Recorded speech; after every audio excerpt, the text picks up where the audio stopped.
This right here gonna be a cakewalk. Welcome back to the channel, everyone. Today we have big news to talk about. Big news.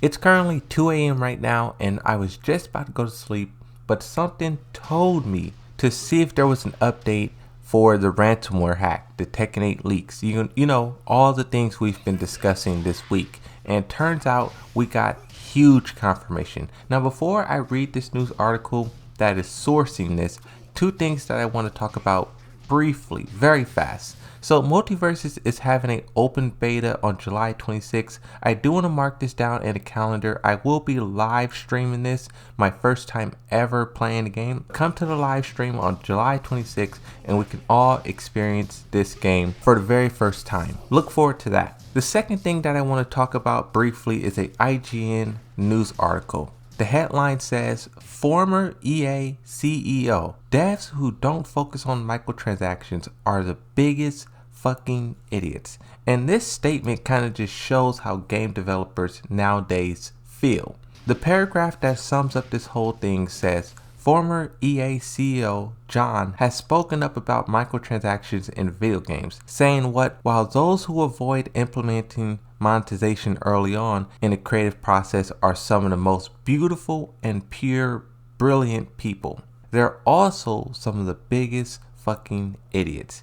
And this statement, it's giving them credit, but also saying they are dumb. They are like the worst because they're not taking advantage of their player base. And it's things like this why I be so heavy against monetization. We really have to be careful going into this next generation. All of these fighting games are taking up this pay to win DLC model. We have to be very careful going into Street Fighter 6, Tekken 8, Project L, right? But that's all I'll say about that. I just want to read that because the stuff I be complaining about, it's real.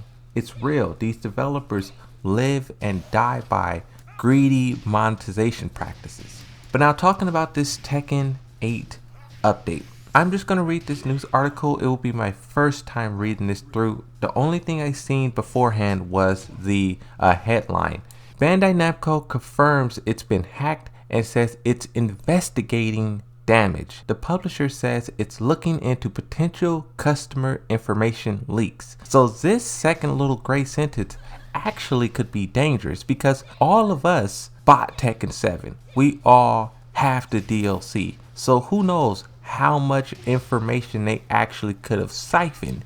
We're thinking about Tekken 8 release dates and characters and stuff like that, but they also could have siphoned our emails, our numbers, our credit cards, right? Who knows how deep the leak actually goes. But Bandai Namco said they're investigating how widespread this is. Bandai Namco has confirmed claims that its server have been hacked and confidential information has been acquired. Now, in a statement provided to VGC, the Pac-Man, Tekken, and Dark Souls publishers have confirmed that it was indeed hacked. Before I read this quote, I want to make a distinction because I know there's been a lot of confusion. There's the leak and there's the hack. The leak, Harada has already said that leak is fake, and I believe him. I think that leak is fake too. The leak, however, is not the same thing as the ransomware hack. Both of those things, even though they popped up on the internet at the same time,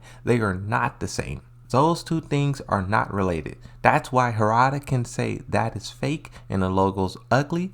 Meanwhile, Bandai Namco is doing damage control and issuing statements, right? So with that cleared up, reading the statement, it says on July 3rd, 2020, Bandai Namco Holdings Incorporation confirmed that it experienced an unauthorized access by third party to the internal servers of several group companies in Asia region, excluding Japan. Excluding, not including, excluding Japan. The statement reads, after we confirmed the unauthorized access, we've taken measures such as blocking access to the servers to prevent damage from spreading. In addition, there is a possibility that customer information related to toys and hobby businesses in Asian region, excluding Japan, once again, was included in servers and PCs. and we're currently identifying the status about the existence of the leak, scope of the damage, and investigating the cause. Okay, so this paragraph tells us two things. One, toys. Two, hobby businesses. For example, how I said earlier, they can get our emails and phone numbers. Unless you were buying toys and statues, your information won't be involved. It's basically what they're saying at the moment. And then also they're very specific in saying which region was targeted. Asia is pretty big, but it does not include Japan. It does not include Europe, Africa, so on and so forth. We will continue to investigate the cause of this incident and will disclose the investigation results as appropriate. We will also work with external organizations to strengthen security throughout the group and take measures to prevent reoccurrence. So basically, they're going to step up security and cybersecurity so this doesn't happen again, hopefully. We offer our sincerest apologies to everyone involved for any complications or concerns caused by this incident. It says, according to VX Underground, which bills itself as the largest collection of malware source code, samples, and papers on the internet, the ALPHV ransomware group claimed to have ransomed Bandai Namco on Monday. Ransomware is a type of malicious software used by criminals to extort money from victims. This is the latest leak of data and hacks involving notable game publishers in recent years. Cyberpunk and Witcher Studios' CD Projekt Red suffered a ransomware attack last year, reportedly at the hands of a group called Hello Kitty. These hackers, they be choosing the funniest names ever, but they be serious. They don't be playing no games. They'll shut down a whole company and they'll name themselves Hello Kitty. So that's pretty much it for now. Honestly, I was surprised to see Bandai Namco confirm this. I thought Harada's tweet saying how ugly the logo is and it's terrible was going to be the final nail in the coffin for this, but this confirmation really was a surprise to me. However, there is no mention in here from Bandai Namco saying whether they will or will not pay the hackers, because that's what it all boils down to. The reason why they was hacked is because the ransomware group wants to basically extort them, get money out of them.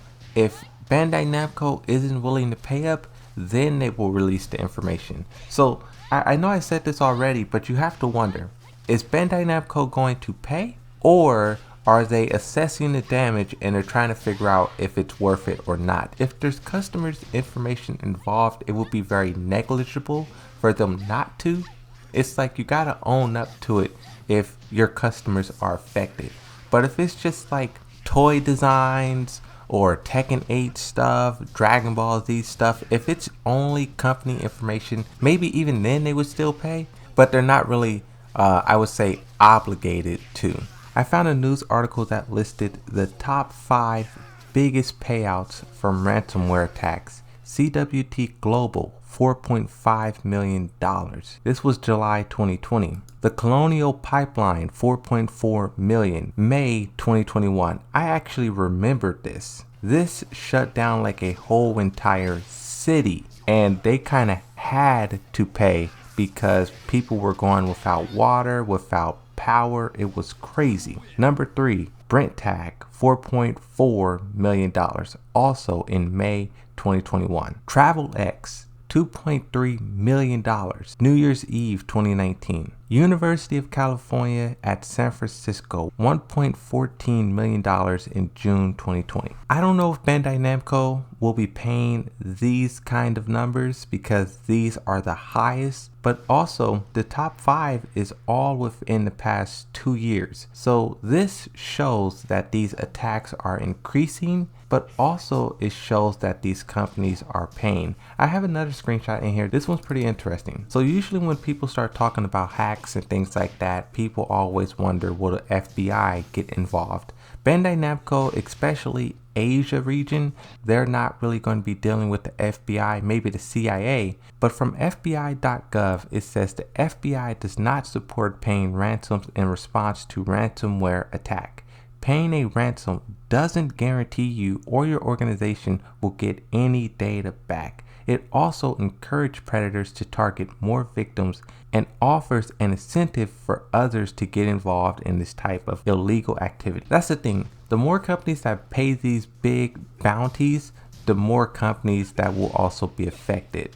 And then two, if you're dealing with a real scumbag of a ransomware hacker, you can pay them the money and they can still leak the information, which would be crazy. But wrapping off this video, one reason why companies pay, even though the FBI tells them not to, even though it's not in their best interest to, is because sometimes they just have no other option.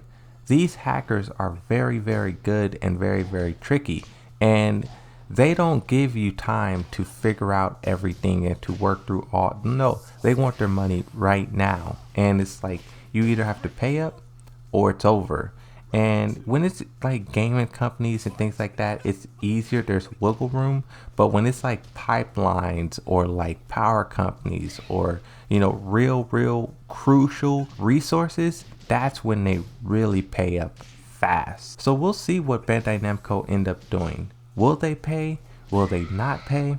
I seen a news article that said Cyberpunk, they didn't pay, or at least they were unwilling to pay. I couldn't really find a definitive answer for if they paid or not, but some companies just stand their ground and say no. For the greater good of humanity, I hope Bandai Namco do that. I don't want them to collapse and pay and all that stuff. Because like this screenshot that I just read says, it will only encourage more people to do this as well, and it will only raise the asking price each time it's done.